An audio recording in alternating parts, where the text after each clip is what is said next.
welcome back to another episode of Us Anxious Folk. I am extremely excited for today's episode because I am here with a beautiful author of a book about healing after trauma. She is a mental health advocate. She is the founder of one of the largest Instagram healing trauma communities, which is incredible. And most importantly, she is a trauma survivor. Welcome, Madeline Popelka. Thank you so much for having me. I'm really looking forward to our conversation. Yes, me too. I have got your book right here. I had to go over it again Oh, last night. Yay! yay! Is it surreal to see your work, It out there? is. Yeah, and especially across the world because I'm in California and you're in Australia, correct? Yes, yep. Yeah, and and I know you have, like, the softback copy, and I have, like, the Yes. hardback copy, and they have it so it's like it released in different formats, but I mean, it is such an incredible journey. Like so much happened behind the scenes, and the book was a process that took several years. And Mhm. just to see it out in the world and see it in people's hands is really incredible. So Mm. thank you so much for supporting my work. It means a lot to me. Yeah, no problem. So if you don't mind, can you take us through? I always start with everyone's anxiety story in this episode, Okay. but I do want to start with your journey to writing the book, um, because I just think it's amazing. So, Oh, thank you so much. yeah. Yeah, so I went through several traumatic experiences throughout my life, but I never really saw them as quote unquote traumatic because I felt like they weren't that bad. Mhm. And this started in my childhood, and I didn't have I experienced anxiety and depression, but I didn't have the words or the knowledge to put my experience into words and communicate it, and I just didn't know what was going on. I just thought that there was something wrong with me, that I was just broken or defective in a way. So I spent most of my life living like that. And then in my late 20s, I went through a few more traumatic experiences, which really set off all of my PTSD symptoms after experiencing that. And it was, severe anxiety, panic attacks, nightmares, insomnia, just feeling paranoid all the time, like never being able to be still or rest. And it completely disrupted my life. And I basically couldn't do anything other than just cry and like couldn't work, couldn't sleep, couldn't do anything. And it got to the point when I finally sought professional help and I went to a psychologist, which ultimately led to my diagnosis of PTSD. And when I received that diagnosis, I was so ashamed because I didn't know, and this was like about 6 years ago, and I didn't know anyone who was living with PTSD. I felt like on social media now there's a lot more conversations about mental health and everything, but back then I feel like, or maybe I just wasn't in the right spaces, but I felt like it wasn't as prevalent. So I really thought that like nobody else was experiencing what I was. And I was really ashamed because I didn't see myself in a lot of the PTSD literature out there, since a lot of the research and everything is so heavily focused on war veterans and Yes. comparing what I went through, which is completely different and not as, bad as being in war and experiencing like these really intense, devastating experiences. So I just didn't feel seen. And I felt like my, quote unquote, small traumatic experiences didn't matter. Um, And yeah, so I was like reading these books, which have a lot of good information in them about PTSD symptoms and like the science behind it. But as someone struggling with those symptoms and you're just reading about the science behind it, it's kind of like it's like very clinical. It's not like Mhm. encouraging. It's not it made me feel like they were just pointing out the things that were going wrong with me when what I really needed was someone to be like, "Hey, I know what that you're in a lot of pain. This sucks, but we're going to get through it together and there is hope out there." So once I got to a certain point in my healing journey when my symptoms weren't so intense and I felt inspired to share my story and I gained these insights on my healing journey, I was like, I'm going to write that book that helps other trauma survivors like me feel seen and feel less alone and feel like their experience is valid and know that there is hope and that there is a path forward for them. Yeah. I I think you've absolutely done that. I love that quote that says, Thank you. if you don't see the book you want on the shelves, write it." Um, Oh, yeah, yeah, yeah, exactly. That's yeah, exactly it. Yeah. yeah. I think you've helped lots of people to feel seen, and I totally hear you when you say that so many of the books are clinical and only seem to point out the symptoms and all that kind of stuff, and it's like, it's reassuring to read that stuff, but you already know it because you're living it, and you need something that's gonna translate to healing, which is what you've Exactly. done. Can you talk a little bit about, um, small trauma, as you said, and if you are comfortable sharing, what happened to you and what led you to this diagnosis? Yeah, for sure. So, I talk about small trauma. So one example is when I was a child, my mom would threaten to beat me, but she actually never beat me physically, but she terrified me by threatening to beat me and chasing me around the house with a broom. And I minimized that because I was like, I wasn't hit physically. It wasn't that bad. So that's one example. Another one was I I got chased, and I was just one Saturday morning on my way to a farmer's market, just walking down the street, and then I started to hear footsteps behind me. Then I realized I was followed, and then I was like, this person is going to get me. So I just started running, and they chased after me, and I was literally screaming help, running for my life. But I ended up walking away untouched physically. Um, and then like the other traumatic experience, which was like the last one before all my PTSD symptoms really intensified, was when I was out with my friend and then she was drugged and sexually assaulted. And I was just there to see the aftermath of it all, to see her like running and crying. And um, I wasn't like that like, it didn't happen to me, it happened to my friend, so that was why I dismissed that one. So, these are traumatic experiences. When you hear about them, like, one at a time, you're just like, "Oh, okay, like, that's not that bad, it could have been worse, I could have been beat physically, I could have gotten got by the guy who was chasing me." But when they all accumulate like that, they compound and they build on top of each other, and your fears grow and they all like morph together, and it creates like this huge monster. And it can impact you in significant ways. And that's what happened to me. So, I always like to talk about like, this is like one of I always remind survivors that no matter how quote unquote small your traumatic experience seems, it can still impact you in a major way. And, they can build up on top of each other and compound and lead to PTSD.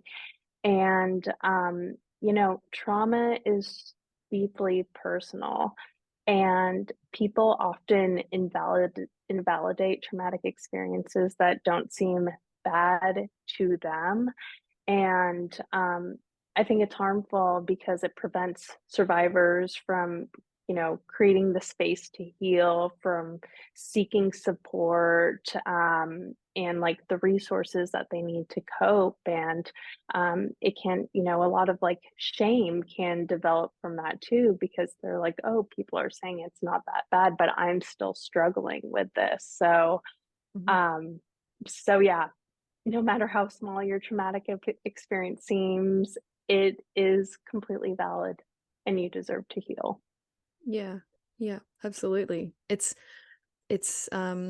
strange sitting on the other side of like hearing you talk about these experiences. They seem terrifying. And I know there was a part of you that prior to all of this, as you said, minimized it and, Mhm. had that urge to say it wasn't that bad. To me, it sounds that bad. Like those things sound awful. And I think it's strange that as humans we try to minimize our pain. I think partly out of a need to kind of like help ourselves. It's so true. It's like that's the way when as I reflect, like I think I did that a lot because it was like that's what I had to tell myself to keep moving on, to keep Yeah. carrying out my life. Mhm. And I mean, it worked for a little while up until, the symptoms just like exploded essentially. Yeah. And they were like, hey, no more, pay attention to me. So Yeah. yeah. Deal with what's here. Y- exactly. Yeah. Yeah. Um, when you went to therapy, what were your what was your initial response to it? And, did you feel like it was working? Did you not feel like it was working? How did you find seeking help? I did not think that it was working for the first several sessions because I was going in and I really lacked self-awareness because I spent my entire life ignoring my feelings, like just not paying attention to them, ignoring my symptoms, like not being able to describe anxiety. Mm, And so I mean that was like part of the issue. But then also it's like it takes a while to get used to that therapeutic relationship in the start because it's so unlike anything else. When I showed up, I kind of felt like it was like I wanted to impress my therapist, like it was a job interview or something like that. yes. And yeah, I think that it was really like a learning, like you have to learn the dynamics of that new relationship, and you need to learn to let yourself be more vulnerable, and it takes a while to feel safe with a therapist too. Yeah. And because I had buried my traumatic experiences so deep, and I went to therapy not even having like the traumatic experiences as like part of, like they were not, like I was not even thinking about trauma at all when I went into therapy. I thought that I may have had an anxiety disorder or something like that because I was just like I'm so anxious and I'm having these panic attacks and I can't sleep and I don't know why. Mm, I like trauma was not even on my radar because I was just so disconnected from what I'd been through to what I was experiencing at that time. And I want to say I didn't get my PTSD diagnosis for like 6 weeks or so, because it took it took that long for the memories to start resurfacing, through, dream work that I was doing and stuff like that. So, mm. um, in the beginning, I was like, I don't know about this. This doesn't seem like it's working. And then my therapist was also giving me like these coping tools to help me deal with my anxiety and panic attacks and stuff like that. And I'd be like, when you're so anxious, you're like, "Oh my gosh, nothing's working," and and then when you get frustrated because you're trying all these coping tools and nothing seems to be working, you get more anxious about it because you're like, "Oh my gosh, there's no hope for me. What is wrong Yeah. with me? Nothing is working." And it was, I had to learn that you need to practice, like, you need to practice. It's like you need to commit to practicing, like, these, coping techniques, like, they aren't gonna work if you just, like, try it one time. So, um, yeah, there were lots of learnings in those therapy early days. Yeah, I'm glad you touched on learning, because it is a learning a new way of being that for some of us, we've never known how to, Right. like you said in the book, like how to figure out what you're actually feeling. Like we say, I'm stressed or I'm tired, but Yeah. what else is there? Right. Exactly, Yeah. exactly. There's just and it really is a practice, like, digging into those layers and building that self-awareness. Mhm. Yeah. Yeah. It's massive work. So well done for Yes. for delving in there. Thank you. Thank you. Um, one of the things I really related to in the book, I think the most out of everything was uh, this idea of kind of internalizing everything. You spoke about, when you were young, like feeling like there was something wrong with you and wishing that you could Yeah. be someone else. You spoke about self harm. You spoke about, like, I guess, an intense sort of dislike of your own body. Um, Mhm. Thank you for talking about that firstly, because I really I know this sounds stupid, but I look at you and I think like, you know, she's so perfect. And I know no one's perfect, but you know what I mean? Like I think I look It's at you and I true. see one of those people that I wanted to be. And Mm. and it's so nice to know that there's nothing wrong with me, that I guess a lot of us feel that way. Um, Yeah. Yeah, for yeah. sure.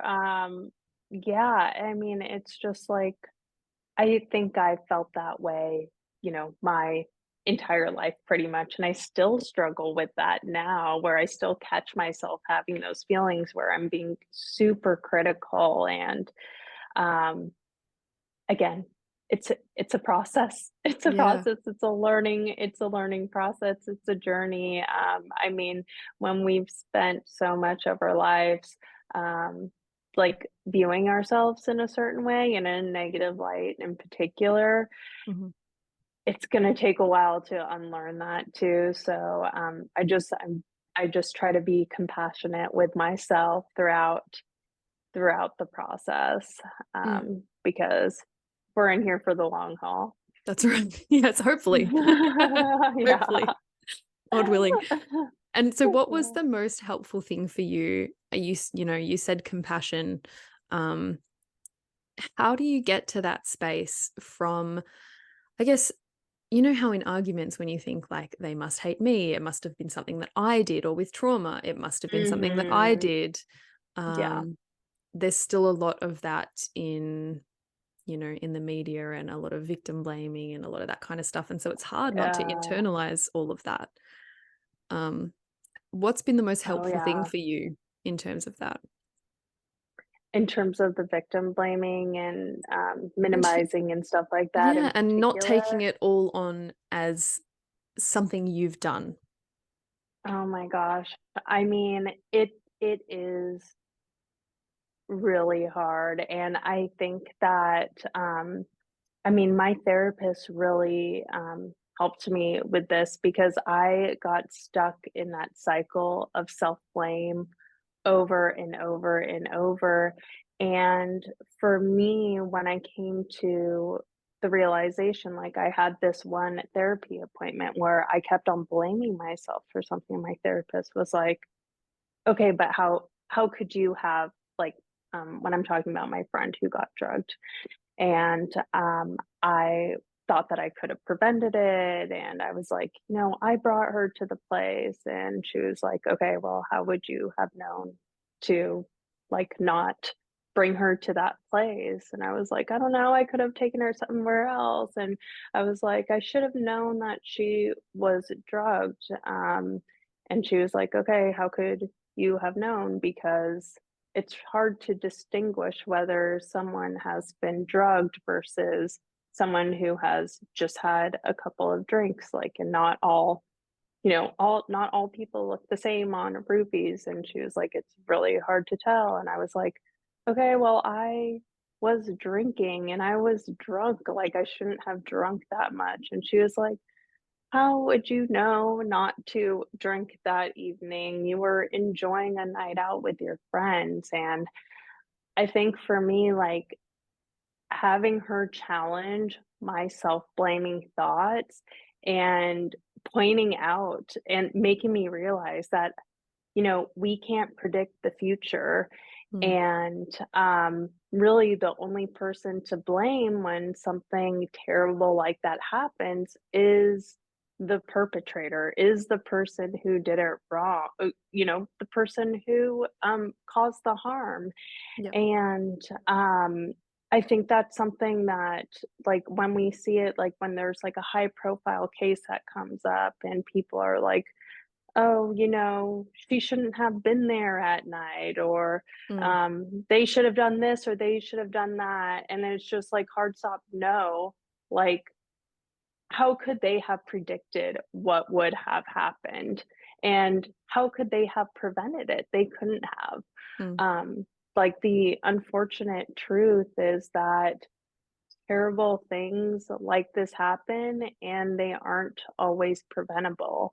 Um, and it's just the perpetrator who is at fault for that. And I think a lot of survivors, like, when they start to learn this, but it can take a while for them to internalize that messaging, especially when what we hear around the world is always, like, blaming the victim. Yeah. So it really does take a lot, like, allowing yourself to, like, sit with that new narrative and just, like, really letting that sink in and being able to stand in your truth.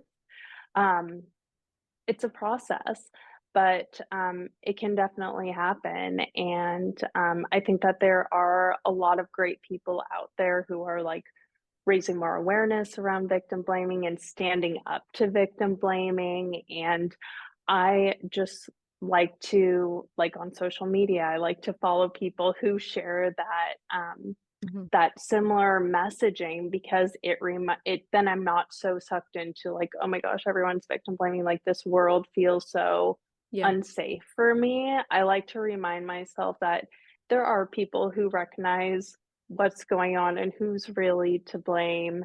There are people who are fighting for survivors, um, and that's what gives me hope and reminds me of, what's true.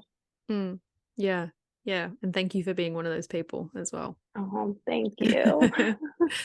Um, I want to talk about a topic that's a little bit can be upsetting, but I wanted to talk about in the book, you mentioned your suicide attempt. Mhm. Um, could you talk a little bit more about that? And I especially would like to know um, if you could go back and talk to yourself, on that day, as from what you Mm. know now, what would you say to yourself? Oh my gosh, it's hard because that day is such a blur.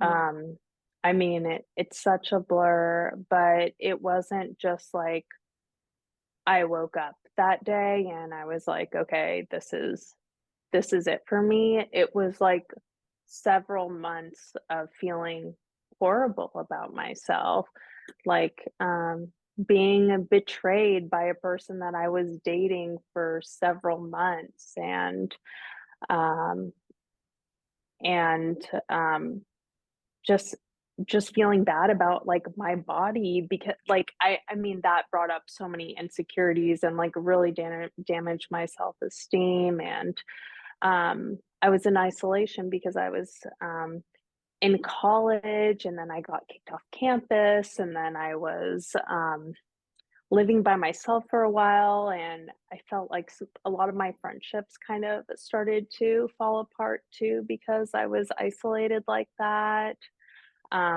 I wasn't doing well in school, like, I wasn't getting good grades, so, or I was actually okay, I correct myself.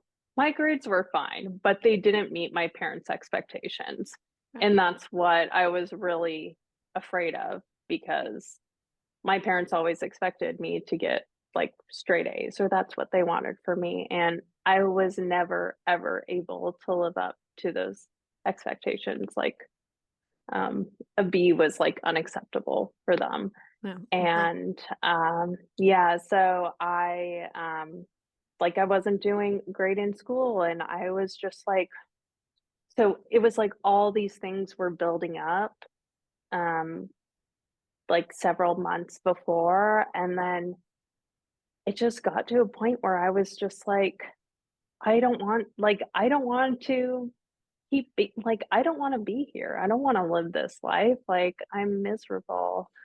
Um, if I were to go back and tell myself, because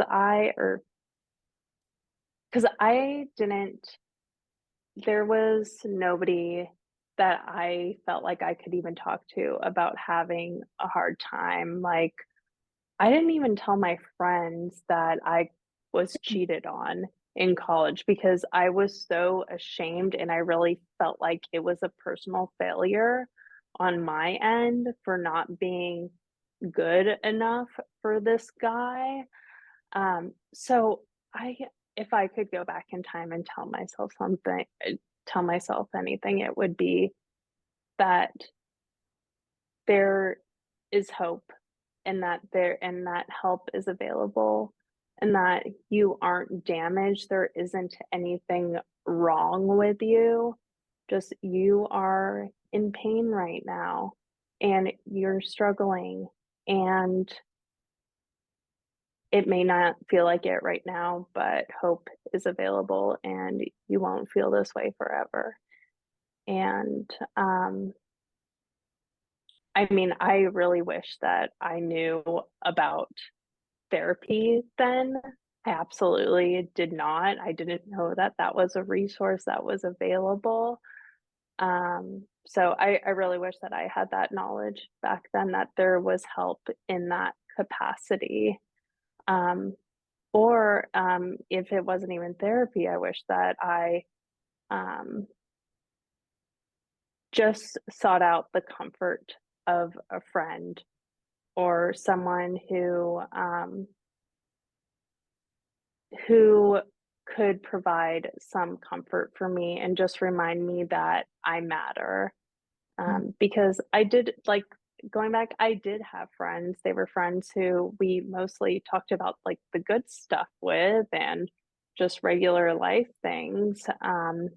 So I wish that I was more vulnerable. I think that it would have helped me feel a lot less alone at that time.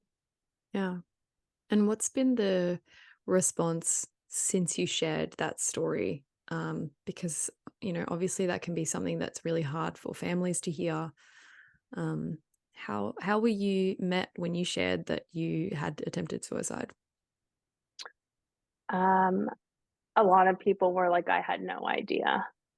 And I mean, I was really ashamed about my suicide attempt. So I really kept it a secret for a long time and really only opened up about it like when I was in a rage, I like screamed it at my mom probably a couple years after it had happened. Mhm. But everyone else didn't learn until, I wanna say, like, 2 years ago, 3 years ago, maybe, once I started sharing more of my story online, for my PTSD community. And most people were like, "Oh my gosh, I had no idea. I wish that I knew."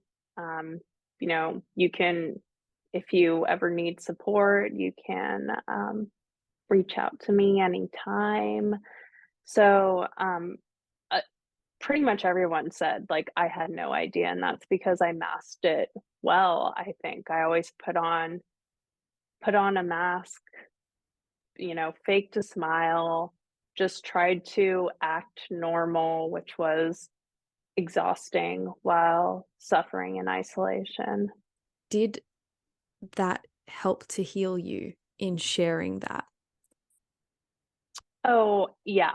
For me, definitely, and I know, like, you know, being that intimate and sharing that information with the world is not everyone's style, but for me personally, I carried so much shame, um, because we hear I've heard this messaging like my whole life, like suicide is a sin. It's what weak people do, Mm, and I just and I mean, like, previous partners have said that you know without knowing that about me, and it was so I just had like this like huge sense, like this huge weight of shame, and being able to release it and just be like, yeah, this you know this is what happened to me. I mm, was in a lot of pain, and I think that it made people in my life realize that um that it's like it could have like anyone could go through this, even people who seem like they're, fine and seem like they're happy or whatever.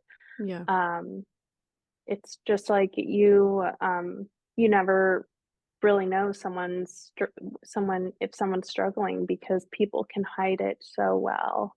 Yeah. Yeah. I think there's a lot, like you said, there's the mental health conversation is getting a lot more open, which is amazing. But I think Yeah. sometimes there's still that uh like washing over the really dark parts, And so it's great when people can really be open and vulnerable and share the bits that they are the most ashamed about.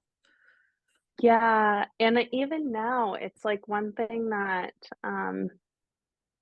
I want to try to do more is I tend to wait until I'm, like, out of the really hard parts to open up Yes. about it, Yeah. and where I'm just like, "Oh, like, I'm okay now, but this is what happened to me," and I think when I do that, I really miss out on opportunities to get support because it's really hard to ask for support, and I am getting better at it, but still, it's like I still, like, have this like, even though I am sharing about it, but it's like I still feel like I need to wait until I'm at a certain point in order to talk about it. Yeah. So so yeah, it's like one thing that I do want to try to do is like, speak up when I'm going through it, even if it's just privately. Um, and yeah, just practice that because it's so hard to just like keep everything to yourself, Yeah. especially if you've been doing it for your entire life. Yes. It's hard when it's raw. Um, Yeah. Mhm. I had an experience where I, shared about having this extreme anxiety. And then I had quite a while where I was like better, I guess. In that I wasn't having that extreme anxiety anymore to that same degree. But then I shared when I started having it again, and someone messaged me and, said how upsetting it was for them to see that I was struggling because it made them feel like there was no hope, and they were never going to get better. And I Oh, remember feeling no. so upset because I was like, I don't like, I felt like I couldn't then share when I was struggling because, Oh, yeah. and it was hard. It took me a while to learn how to be open when I'm struggling and not worry about how that's going to affect other people.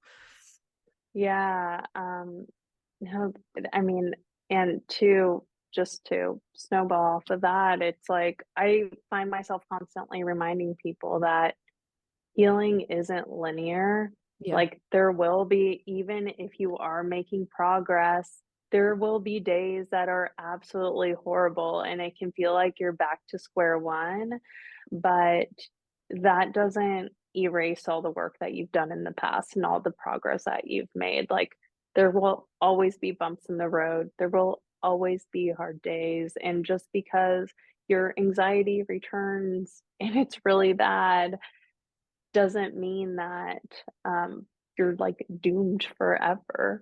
Yeah. It Yeah. and it so it's like, yeah, I think that's, like, a really important reminder for people is that there will always be really bad days, really bad mental health days, Mm. but that doesn't mean that there's no hope.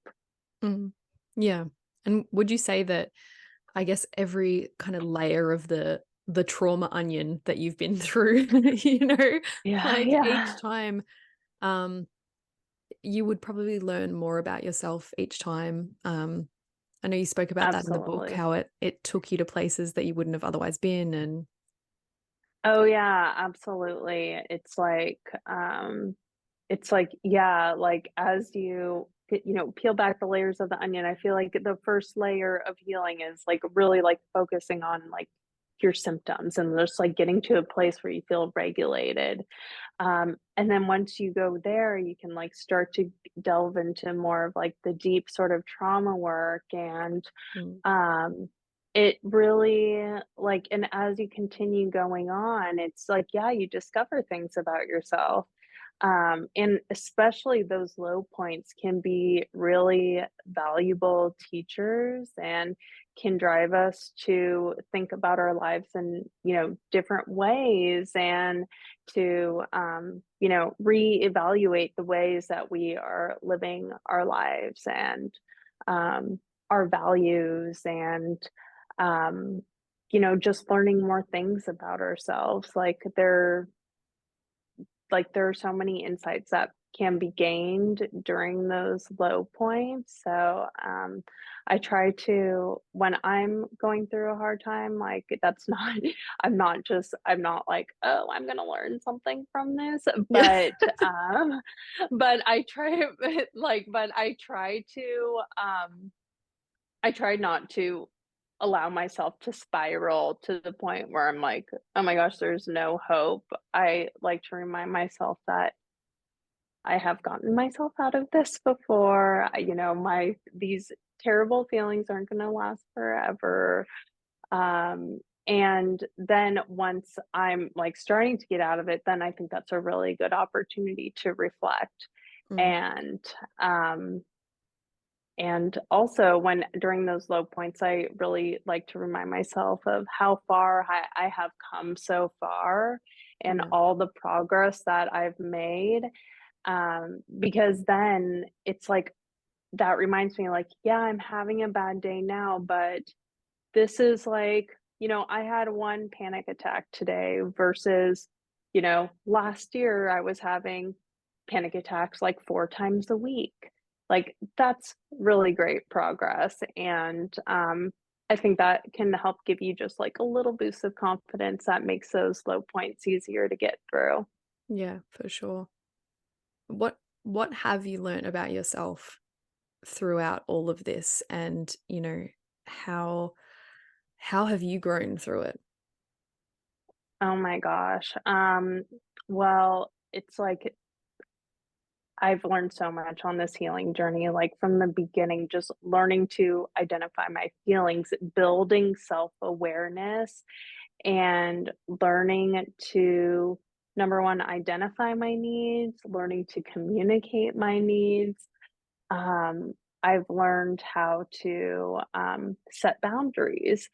And as trauma can make you feel like you've, like, lost yourself, especially when you get to this point when you're, like, struggling every day and you just, like, don't know who you are, um, and it's like you don't feel passionate about the things that you're doing Yes, anymore. yes. It can just be so confusing, and, for me, that was and for many trauma survivors, like, there is a really good opportunity there to reevaluate what you want out of life and how you want to be living your days because I mean, especially as someone who has attempted suicide, I'm thinking like what life is going to allow me to sorry, the sun. Yeah.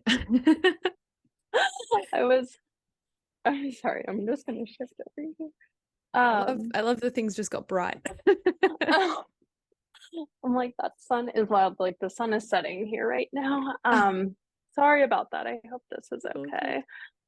Um, but I think about, like I wrote in my journal a few years ago, and it said, "If I'm gonna continue to stay here, I need to be living my best life."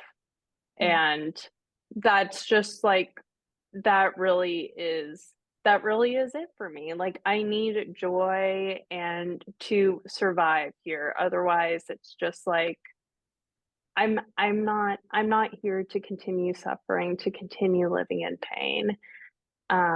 So healing does offer an opportunity to rediscover things about yourself, to reconnect with joy, to move past things that no longer serve you, to get out of that relationship if it's making you unhappy, um to make some changes.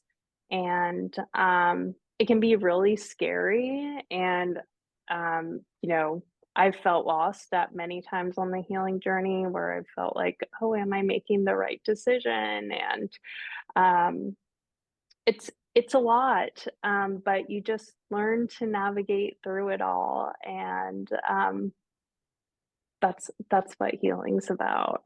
mm. Well, I see you living your best life and, living honestly and openly and authentically, and I thank you for that because it's Mm. so valuable to see. Um, there's one question that I wanna ask you, and I tried to ask questions that I think, my listeners wanna hear the answer to, but this is one that I particularly wanna hear the answer to. It's a bit of a selfish question.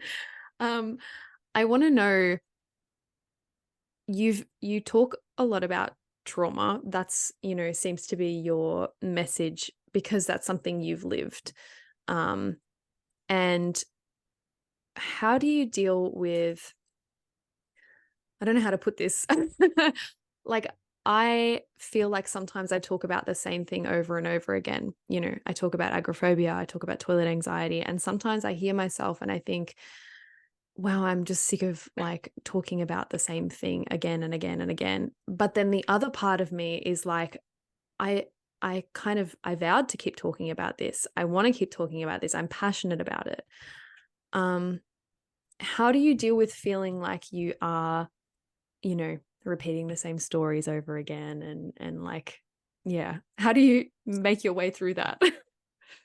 Oh, yeah, I definitely feel like that, and especially when you're talking about things that are heavy, like trauma, it can be a lot, and, like, creatively, as I've been thinking about, like, a next potential book, a next project, where I want to take my newsletter. Um, I am starting to expand, like, yes, trauma will always be like part of me, but I also want to be talking about other stuff that are important, like sexuality and divorce, because I went through a divorce last year. And um, there's just it's I've definitely been feeling that way where I just keep on talking about the same thing and I want to continue talking about it, but in a different way. Mm, And while also introducing some new things that I believe are still relevant.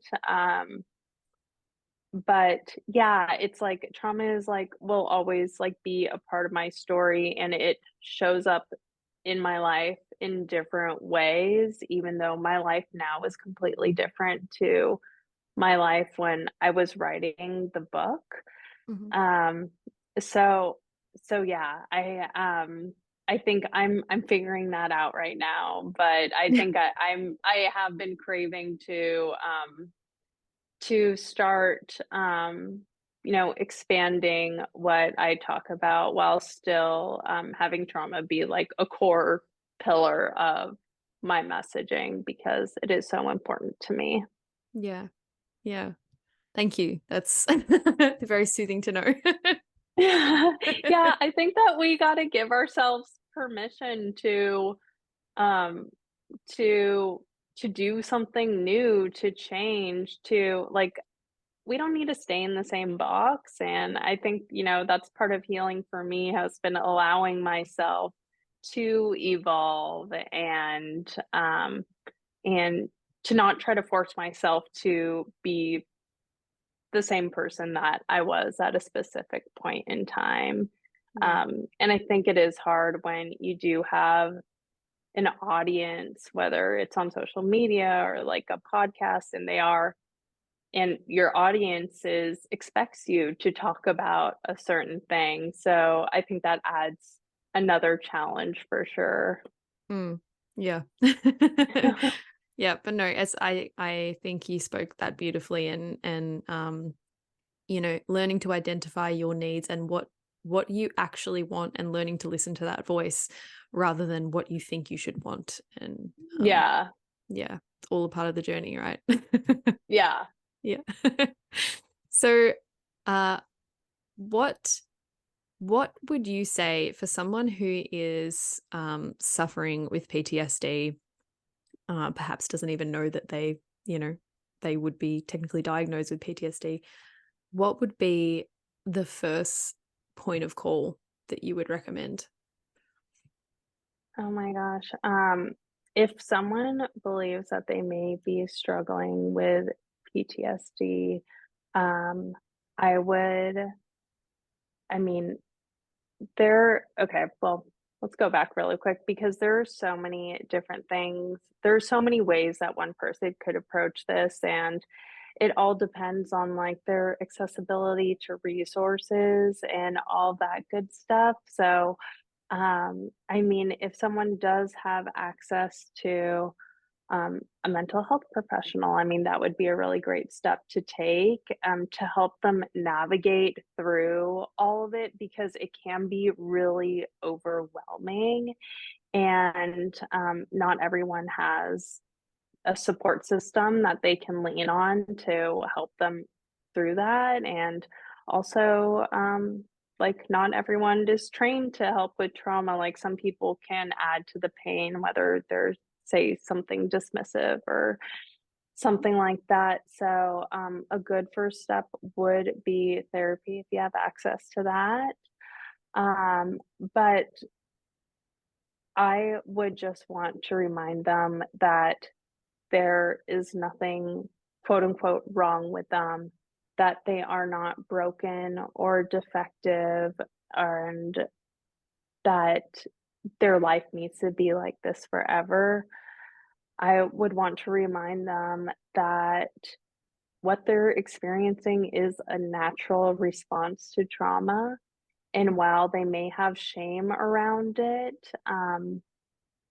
it is it's nothing to be ashamed of, and I know shame is really hard to release, but, Mm, it's like that we have evolved to develop symptoms like that to help protect ourselves from something terrible like that happening again, so what you're experiencing makes sense, and you aren't crazy, um, and I would just want them to know that, help is available and healing is possible, and that they don't have to suffer alone. yeah, that's beautiful. Thank you. Lastly, I want to know, what do you hope to see moving forward? Like, what do you hope to see more of in the world, in, social media, in the conversations people are having? Mm, I would like to see um, people just being a more accepting of people who are quote unquote different. So one thing that I think myself and a lot of trauma survivors do is we put so much effort and work into appearing normal. Yes. Um, like we can't like we need to hide our symptoms and that causes more pain. Like when you get triggered and you need to try to pretend like nothing is happening, even though you're in like you're in intense fear and like panicking essentially. So one thing is that I would love to see like others just be more tolerant of people when that happens and not be like so judgmental and criticizing and saying like what's wrong with you. Mm, um I would love it for people to just be more aware of trauma and um instead of you know, like for me, example, I can get like really terrified and overwhelmed in like big crowds, or when I hear a loud noise, I may like jump and like freak out. And instead of people being like, "What's wrong with you?"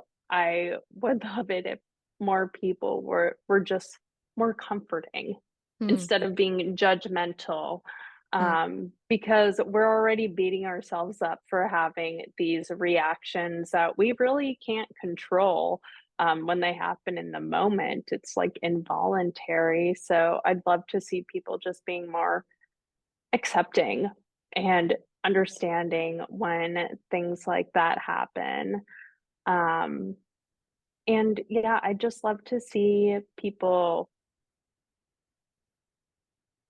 lead with more kindness and compassion instead of criticism and judgment, because I think that that just makes everyone feel safer, especially mm, trauma survivors, when we're so used to being criticized and judged. And it just makes it easier for us to show up in the world, and it makes it easier for us to reach out for help when we know that people are going to be kind and compassionate instead of critical and judgy. yeah. um, so yeah, those are just a few of the things that I'd like to see. Not big asks at all. I think it's gorgeous. I Yeah. like that. Yeah. Madeline Popelka, thank you so much for being a guest Thank on Us you. Anxious Folk. It was an honor. Where can people find you besides in your beautiful book? Oh, yes. So my website, which is just my name, madelinepopelka.com, and my Instagram is healing from PTSD. And I'm in the process of relaunching my newsletter, so Awesome. stay tuned for that. Yeah, awesome. Thank you so much. Everything will be linked in the show notes. And yeah, I'm so excited to see what you do next because I love the work you've Thank already you. done. Oh, thank you so much. Thank you.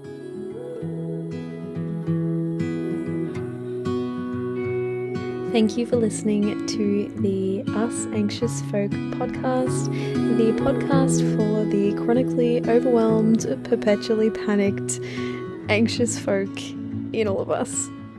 If you would like to find more about me, you can find me on YouTube at Lauren Rose or on Instagram at Lauren R_Rose.